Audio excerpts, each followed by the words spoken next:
I hear everyone in the industry go, I hate RFPs, I hate RFPs, I hate RFPs. It's not fair. It's not fair. Look, no one's holding a gun to your head.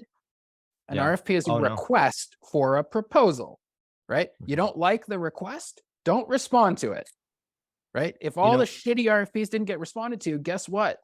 They'd have to adjust the RFP to make it better, right? But some idiot is always willing to go after that RFP, right? To your point on that, this is like one of my proudest moments of doing this podcast in general was me and one of my senior AEs did an entire episode about RFPs. Yeah. And it was basically relaying back to our client, like, this is what a shitty RFP looks like. This is what a really good RFP would look like. When you create a shitty RFP or the standard ones we come through, this is what's happening. This is who it's deterring. This is the confusion that it's creating. This is what it's missing. We went through all these things because I'm with you. I'm not anti-RFP.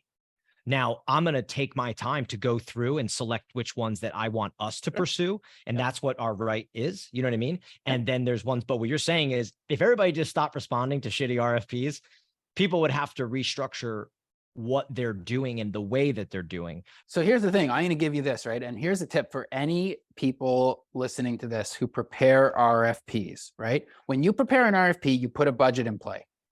Right? Even if it's a range, right? So here's our RFP. We have between $50 and $100, $75 and $100. The best you could do, right? We have up to $100, whatever the number is, right? So you go through it, you prepare the RFP, and then at the end, what they do is they go, your previous experience is worth 20% or 5 points, whatever, it's points, percents. And then at the end, they go, and lowest price is worth 25%. Well, you've already said you have $100 to spend or a range or whatever else.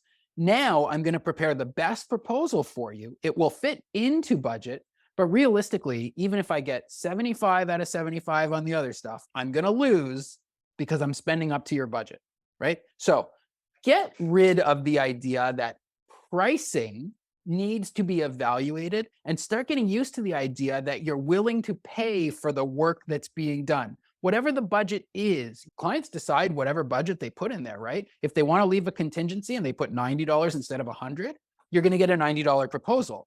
But don't evaluate, the fact that you're willing to get a $90 proposal, but then somebody who gives you a $70 proposal wins, right? That's bullshit. You're going to get a $70 event. So that's the thing for me. There is no such thing as a good proposal if it's being evaluated based on price. Now, you want to put a couple of points towards stayed under budget, right? 5 points for stay under budget. Sure. Right. You want to put 5 points if the person can be 5% under budget. You want to be clear. You'd like to be a little lower. Sure. But stop with the nonsense. Why would I create a proposal that's 25% based on budget when I know that there's going to be 10 other companies who are going to bid and try to undercut me to gain those points? So my proposal will be the best proposal. Always.